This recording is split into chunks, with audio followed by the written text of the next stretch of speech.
Amém, amados irmãos, graças ao Senhor, nós estamos desfrutando do alimento diário, próximo de concluir, nessa semana 4, concluir esse volume, e o Senhor continua a nos falar. E hoje, sexta-feira, nós vamos desfrutar aqui do ler com oração, que está em 1 Coríntios, capítulo 9, versículo 23, que nos fala: tudo faço por causa do Evangelho, com o fim de me tornar cooperador com ele. Ó Senhor Jesus. Senhor, diante desse versículo que mostra a experiência, o comportamento e o que estava no coração de teu servo Paulo, que tinha essa convicção de que tudo o que ele fazia era por causa do Evangelho.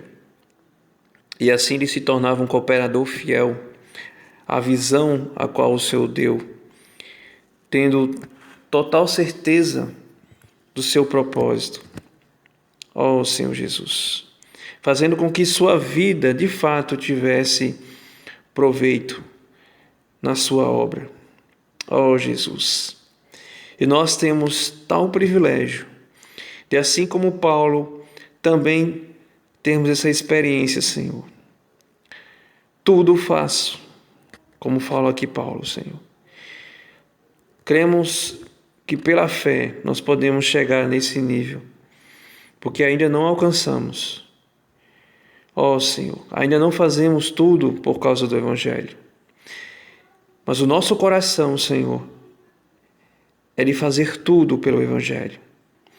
E louvado seja o Senhor pela tua vida em nós, essa vida que nos mostra o caminho, que nos mostra que em Cristo e em Espírito nós podemos falar pela fé, e que nosso coração, Senhor, possa estar com esse desejo de um dia poder fazer tudo por causa do Evangelho.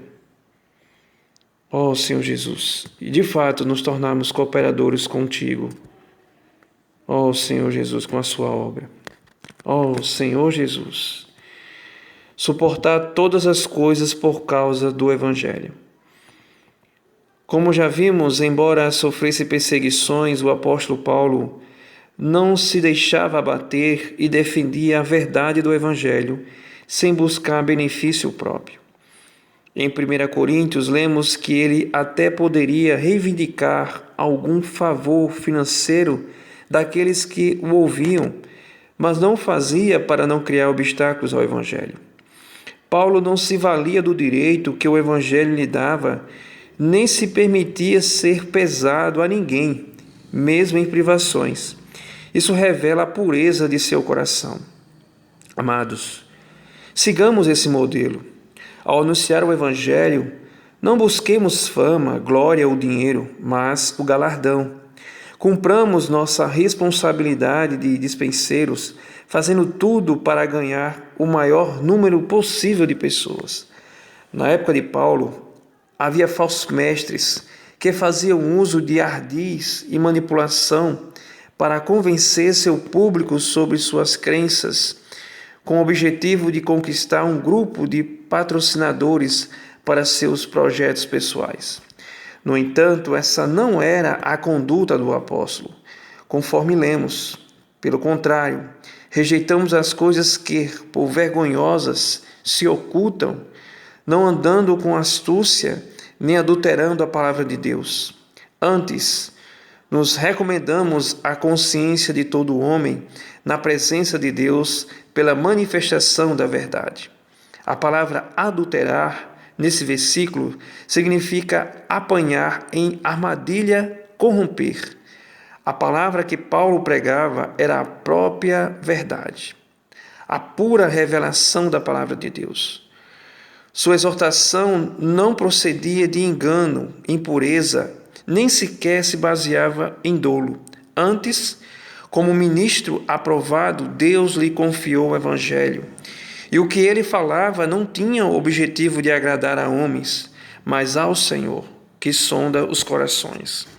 Nós também não estamos aqui para prender as pessoas em armadilhas, a fim de que elas supram nossas necessidades ou nos rendam fama e glória. Assim como Paulo, o evangelho que anunciamos não é uma pregação vazia, mas é cheio de realidade e poder no Espírito Santo. Aleluia! Tampouco fazemos a acepção de pessoas, tratando-as de maneira diferenciada em razão de suas posses. Em Tessalônica, havia gregos de boa posição social, indivíduos ricos da alta sociedade. Sendo assim, seria fácil a um obreiro fraudulento aproveitar-se da igreja para obter vantagens. Mas o apóstolo Paulo não tratava ninguém distintamente. Ele não usava de linguagem de bajulação, nem intuitos gananciosos. E ele é nosso exemplo de serviço a Deus. Portanto, lembremos-nos de que o Senhor não faz acepção de pessoas, pois para Ele todos são importantes. Aleluia. Amados, na vida da igreja não buscamos glória de homens. Estamos aqui como servos de Jesus Cristo, seguindo o seu exemplo de tomar o caminho da cruz. A carta de 2 Coríntios nos mostra que o trabalho de um ministro de Deus requer longanimidade, paciência, bondade e amor. Em tudo, recomendamos-nos a nós mesmos como ministro de Deus, na muita paciência, nas aflições, nas privações, nas angústias, nos açoites, nas prisões, nos tumultos, nos trabalhos, nas vigílias, nos jejuns, na pureza, no saber, na longanimidade, na bondade, no Espírito Santo, no amor não fingido. É um cuidado como de pais e mães, muitas vezes fadigante, exaustivo, mas necessário para cuidarmos daqueles que o Senhor nos confiou. Fazendo assim, seremos considerados vasos úteis nas mãos de Deus. Ó Jesus amado, Senhor Jesus. Ó Senhor Jesus. Irmãos, essa palavra nos traz uma reflexão. Graças ao Senhor, eu creio que na vida da igreja não existe essa prática. E, pelo contrário, os irmãos, principalmente que o Senhor usa para ministrar a sua palavra, os profetas, eles têm a convicção de que eles são apenas canais, né, são vasos, e que são usados pelo Senhor para que transmita a sua palavra com fidelidade, e que há consagração antes mesmo de eles ministrarem qualquer palavra a quem quer que seja, né? E eu vejo dessa forma, eu vejo que os irmãos buscam e temem ao Senhor, veem essa responsabilidade e por isso eles se consagram, se esvaziam para que o Senhor encontre caminho. Eu creio dessa forma que a vida da igreja nos mostra, qual nós vivemos. Então, irmão, é uma cilada para qualquer um que queira pensar que a palavra de Deus deve ser tomada para benefício próprio. E é vergonhoso até mesmo acharmos que isso possa acontecer no nosso meio. Eu não tenho conhecimento, mas eu quero crer no Senhor que não haja isso na vida da igreja. Eu sei sim que existe no cristianismo. Infelizmente, nossos amados irmãos que nos reúnem conosco, alguns que se dizem líderes, né? Até porque se cumpre a palavra, né? Quando fala que surgirão falsos profetas, pessoas, na verdade, que nós vemos que se apropriam da palavra de Deus como se fosse deles mesmos, né? Como se eles tivessem determinados privilégios em que Deus falar, revelar coisas para eles e diante de tal revelação tirarem proveito disso para os seus projetos pessoais. É vergonhoso, isso é uma tolice, isso é uma armadilha tamanha.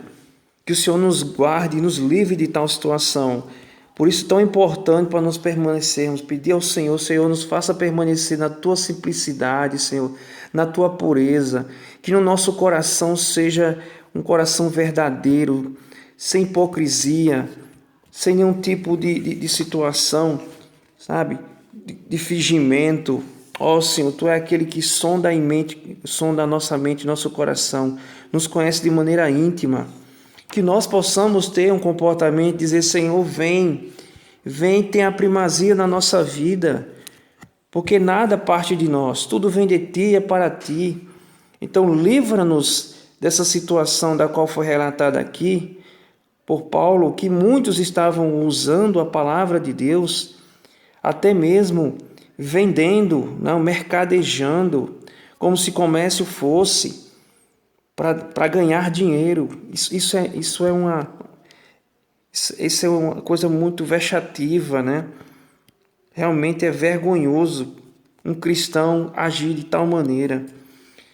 Ó, irmãos, graças ao Senhor pela vida da igreja. Os irmãos, nós vemos o quê? Irmãos que têm os seus trabalhos seculares, que ministram a palavra do Senhor, que cuidam dos irmãos, que servem ao Senhor, não somente no serviço, né, prático, nos locais de reunião, mas no cuidado dos irmãos, né, no apacentar, seja ofertando, dizimando, mas com visão, em espírito, tendo a visão, tendo a clareza do que estão fazendo. Porque graças ao Senhor, irmãos, a vida da igreja é muito, os irmãos sempre buscam, porque esse é o desejo do Senhor. Clareza, as coisas tudo, sabe, de forma límpida, transparente, justamente para que o inimigo não tenha do que nos acusar, que não haja brechas. Ó, Senhor, nos ajude, Senhor, sempre manter-nos dessa forma. Só assim teremos a Tua bênção, teremos o avanço do Teu Evangelho, um Evangelho puro, verdadeiro. Nós somos privilegiados por estar desfrutando. E isso aumenta muito mais a nossa responsabilidade para com esse Evangelho. Então, que o Senhor possa nos tirar de situações de tumultos, de enganos, sabe, de impureza, de falsidade, tudo aquilo que não diz respeito ao Senhor. Que o Senhor possa sempre encontrar caminho em nós e cooperadores fiéis, tanto no transmitir a palavra, como também na execução daquilo que o Senhor quer que façamos para o benefício da sua igreja, para que haja edificação de todos. Até porque, como fala aqui, né? Portanto, lembremos-nos de que o Senhor não faz acepção de pessoas, pois para Ele todos somos importantes. Ó, meu amado irmão, minha amada irmã, ouça isso, tenha convicção, tenha clareza disso. Você é importante para Deus. Você é necessária para o Senhor, para o corpo de Cristo. A igreja precisa de você. O Senhor precisa de nós. Ó Senhor Jesus, louvado seja o Senhor. Então, como ministros de Deus, que possamos ser aqueles que fogem dessas situações que desagradam ao Senhor. Que jamais haja em nós um coração corrupto, um coração impuro, um coração perverso.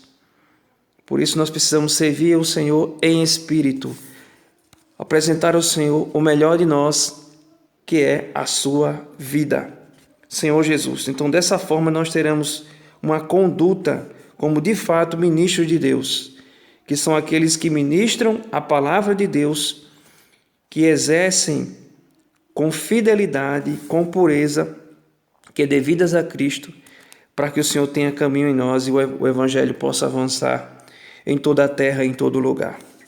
Louvado seja o Senhor, que o Senhor possa nos abençoar poderosamente nessa sexta-feira. E obrigado, Jesus, obrigado por essa palavra, obrigado por essa orientação e obrigado também pelo alento que nos traz em sabermos que nós estamos na vida da igreja, desfrutando do amor, do cuidado dos irmãos que de fato são pais e mães. Obrigado, Jesus. Continua abençoando esses servos que são fiéis à sua obra e que nós também possamos cooperar com eles. Jesus é o Senhor.